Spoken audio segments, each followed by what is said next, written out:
There was a fight at one time between, meaning they didn't agree, Malcolm X and the whole Louis Farrakhan Muslim thing. They were calling Martin Luther King Uncle Tom. They were calling him a sellout. But at some point, they seem to have come together and agreed. Do you know anything about that? Yeah. So to the extent that Malcolm X disagreed with Martin Luther King, it had to do with their tactics and their strategy. Martin Luther King believed that they could cause a revolution with nonviolence. And again, this is straight out of the communist playbook, where you basically set your sights on a specific city, because mind you, the entire South was not this racist hotbed. That's just a lie. And so they find these cities where they know the police are unafraid to do what is necessary to break up unlawful gatherings. And so they chose these specific places in Alabama, and they didn't pull permits. And they got all these people to come from up north down to Alabama to march. Yeah.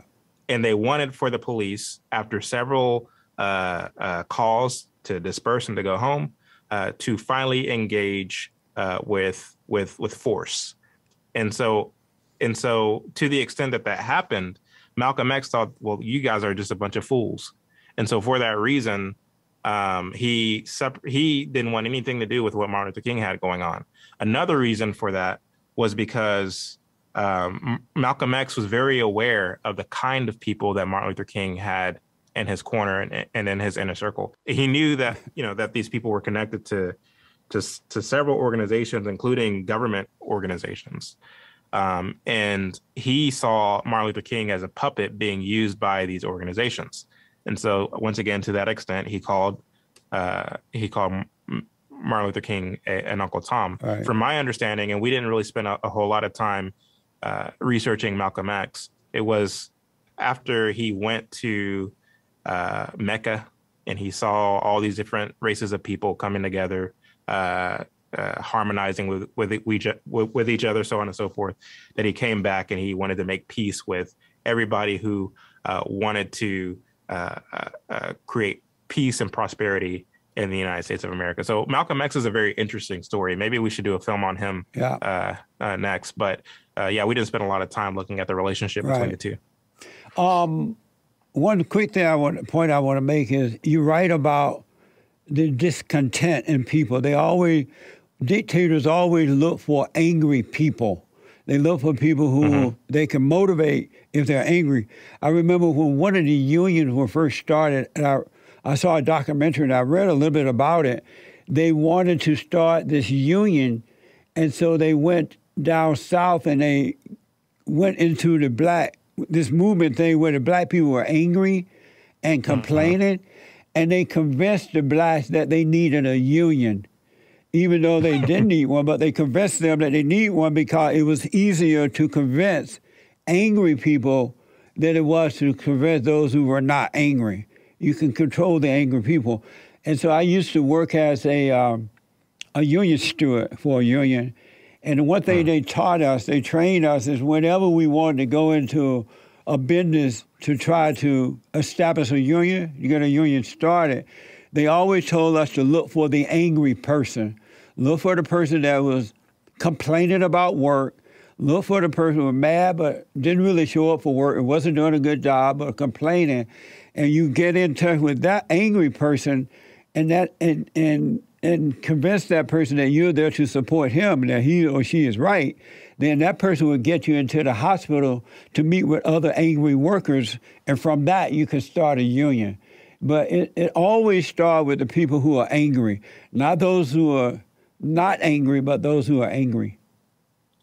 No, what you said was perfectly put. It's interesting because Karl Marx, who we call the father of communism, in his book, The Communist Manifesto, he ends it with "Workers of the world unite." Now, the demand for the workers of the world unite is preceded by his manifesto of why people should be angry. Yeah. why poor people should be angry at the rich, Yeah. why workers should be angry at their bosses. He's kind of stoking this anger, and he ends it with a demand of workers of the world unite, right? Yeah. And so out of that, you get the creation of unions across the country, across the world. And so the purpose of creating unions early on was to go into these locals, whether you're dealing with farmers, railroad workers, car porters, so on and so forth, to build all these individual unions of people, and then ultimately unionize all of those organizations into one world order. This is very well documented. And so, yes, it's interesting because I see it as a kind of Tower of Babel kind of situation. Yes. Where the idea is to take your eyes off God, to take your dependency off of God, and to believe in, and to basically look at all of the issues that you're having to endure on a daily basis. The fact that you have to, wake up out of bed every morning and go to work. The fact that you have to eat, food to take care of your body. The fact, like the normal ebbs and flows of life, these people will find a way to make you agitated by it, to make you upset about it, not realizing, no, suffering is a natural part of life. Yes. And so if I can get you angry and upset at the natural ebbs and flows of life, and I can tell you, what will make your situation better? If you join this union, if you vote for this politician, if you protest and push for this policy, that's what will make your situation better. It's Satan.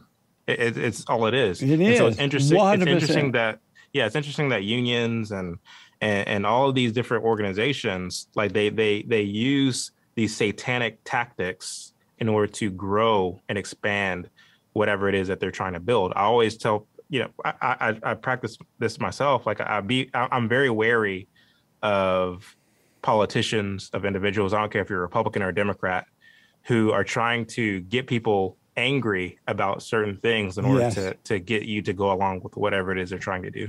Absolutely. I tell people every day they got to overcome anger, because if you don't overcome this anger, you can be manipulated without even knowing that's what's happening. When I look at all these social justice issues now, these abortion rallies, and whether they're for abortion or against abortion, all these different rallies, I can see that the people are just brainwashed and they don't see what they're doing. They've been educated, and because they're angry coming out of their homes, they've been made to believe a lie. And when you ask them, why are you protesting? They don't really know why they're doing it.